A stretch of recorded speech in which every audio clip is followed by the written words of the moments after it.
The first one on our list is look forward to. Yes, look forward to is the gold standard for future excitement.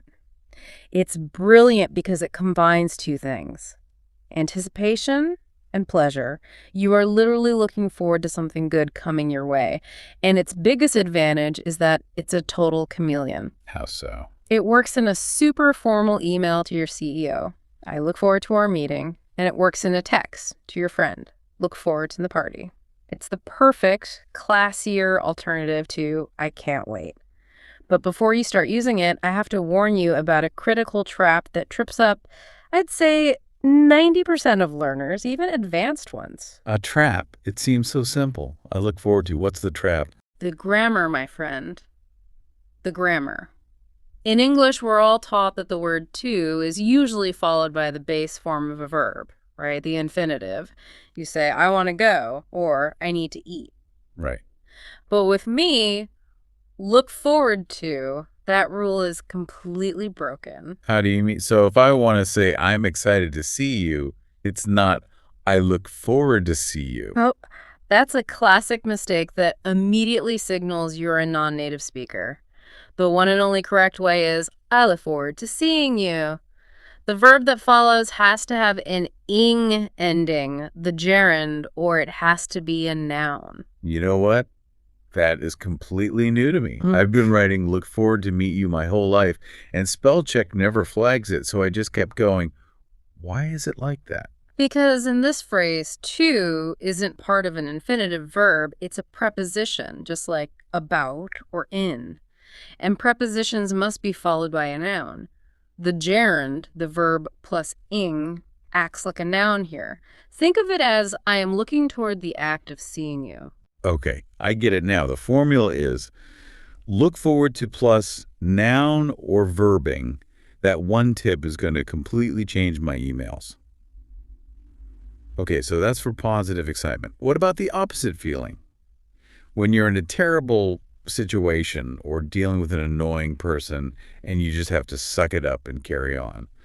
The next verb is put up with. Ah, yes, the verb of quiet desperation. To put up with something isn't just to tolerate it.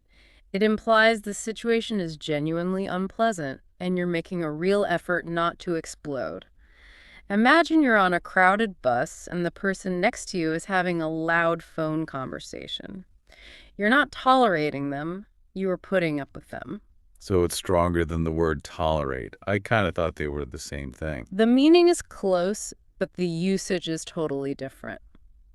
Tolerate is a bit formal, a word you'd hear in a news report or a legal context.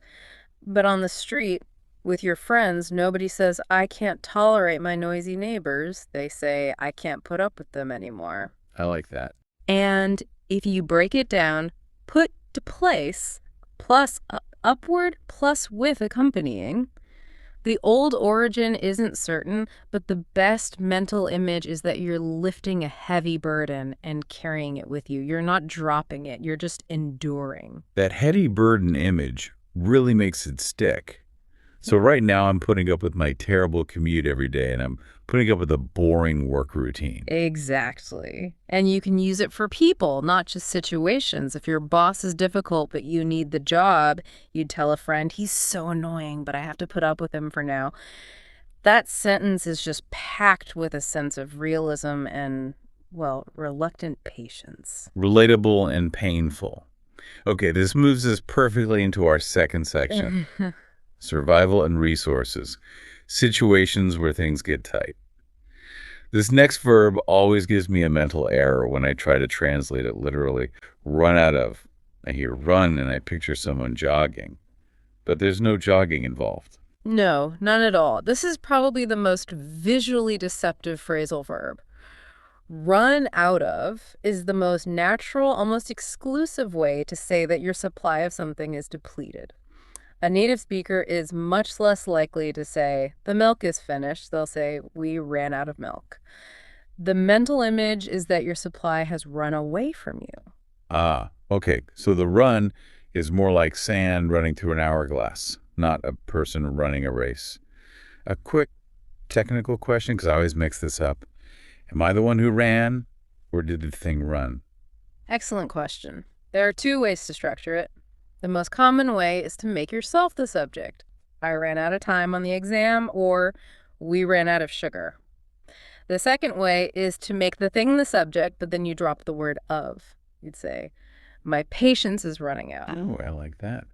My patience is running out. That's a great warning for my kids. It's perfect for that, and it's incredibly flexible. You can use it for physical things, gas, money, coffee, and for abstract things, ideas, time, patience, energy. If you're in a meeting and your mind goes blank, you can just say, sorry, I've run out of ideas. It's simple, but it sounds so fluent.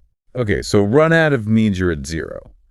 But what if you're not completely broke? You still have a little bit left, just enough to manage. You're not rich, but you're not starving. You're just making ends meet. The verb here is get by. I love that phrase, making ends meet. That's exactly it. Get by is the verb for survival mode. It means you're managing with the minimum resources available. Its most common use is for money. Someone asks how you're doing financially, you can say, it's tough, but we're getting by. It means we're paying the bills, but there's nothing left over. And it can be used for skills, too. Like, if my Spanish is just okay and I want to be honest about my level. Absolutely. This is a lifesaver for travelers. If you go to Spain and someone asks, do you speak Spanish, and you only know enough to order food, don't just say a little. A much better answer is, I can get by in Spanish.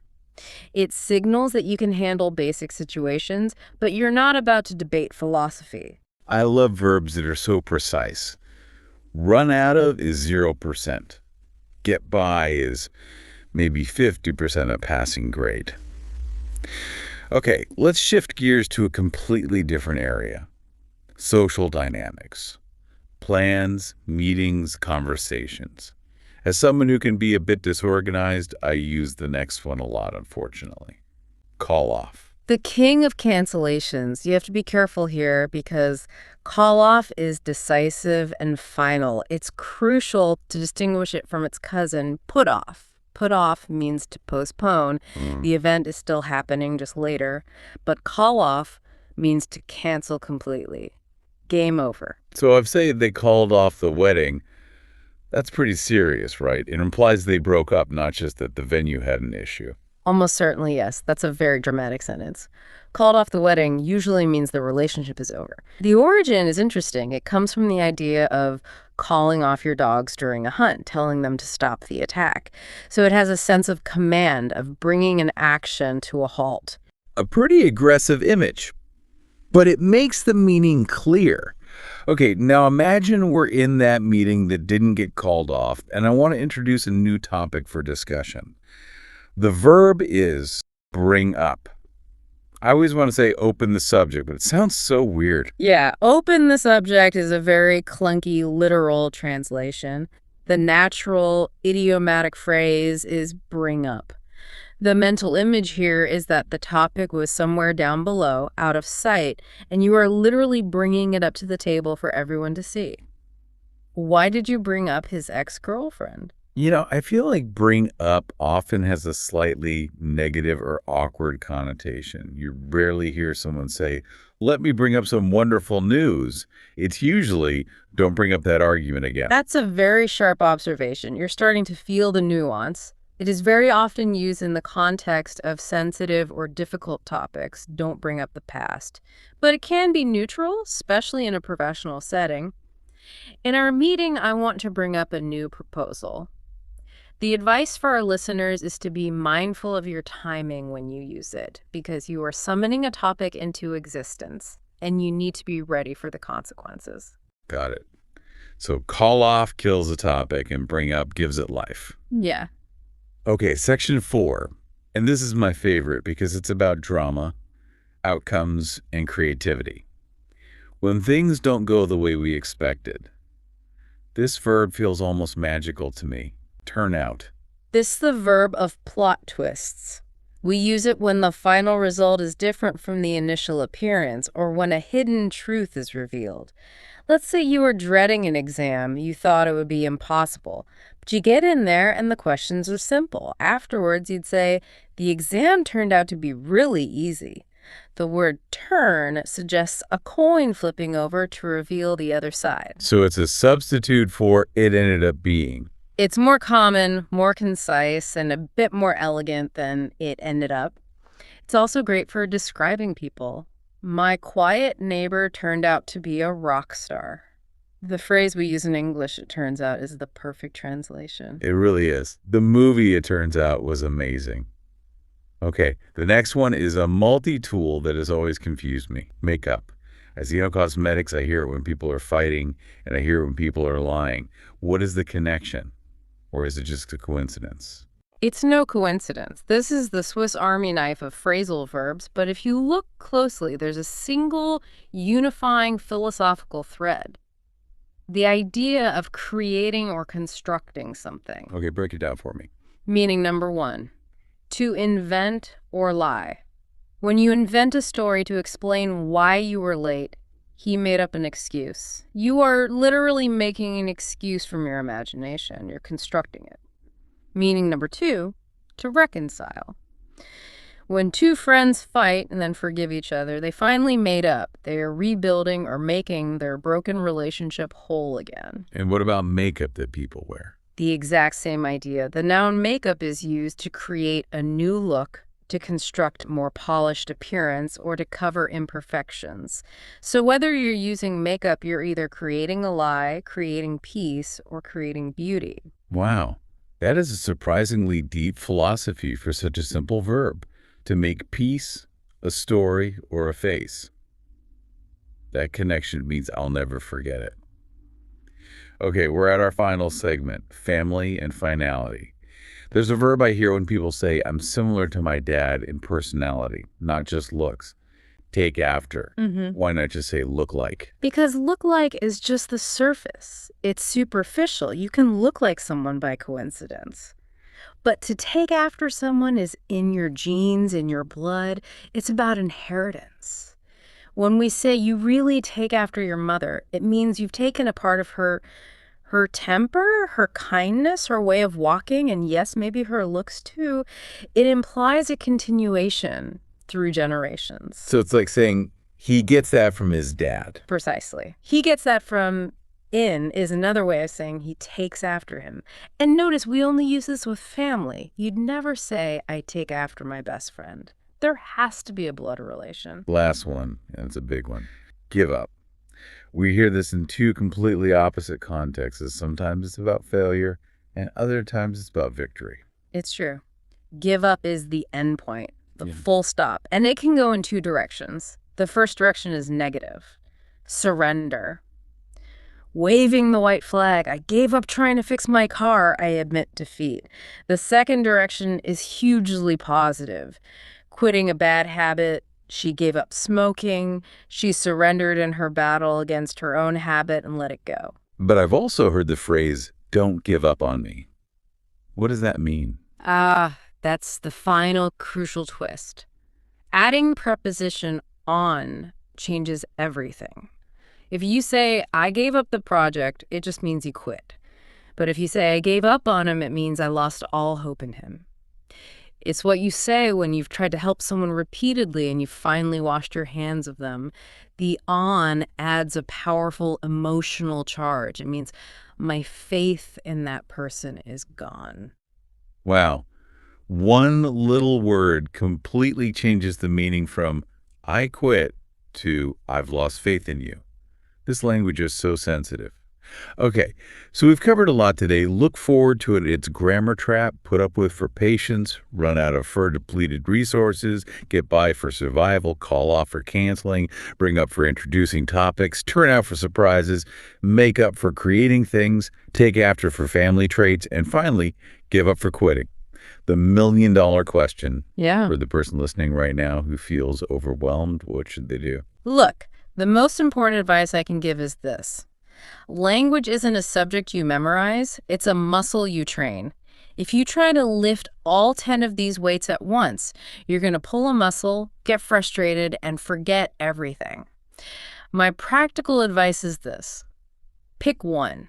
Just one verb that resonated with you today. One that describes your life right now. Okay. Maybe it's run out of because you always feel short on time or money. Or maybe it's look forward to because you have exciting plans. Take that one verb and just try to use it 3 times today in a text to a friend, in your own head while thinking about your day, in a comment online. The moment you use it in a real context, it goes from being a strange word to a tool in your own pocket. That's a simple, practical challenge I think I'm choosing to put up with. I'm going to write it on a sticky note to help me get through my commute without losing my mind. An excellent choice for your mental health, and I want to leave our listeners with one final thought as they try this out. These phrasal verbs prove that English is an incredibly efficient, modular language. It takes simple words like run, get, and make, and recycles them to create complex, nuanced meanings. The question is, how much time and energy do we waste searching for big, fancy words to sound intelligent when 2 small words side by side can communicate the meaning with more precision, more elegance, and more heart? Think of simplicity as a source of power, not weakness. Simplicity is power. That's the perfect note to end on. Thank you so much for this incredible journey into the code of everyday language. And thanks to all of you for listening to the deep dive. We hope this has switched on a new light for you and broken down some of that fear around phrasal verbs. So go try them, play with them, and whatever you do, don't give up. We'll see you next time for another deep dive.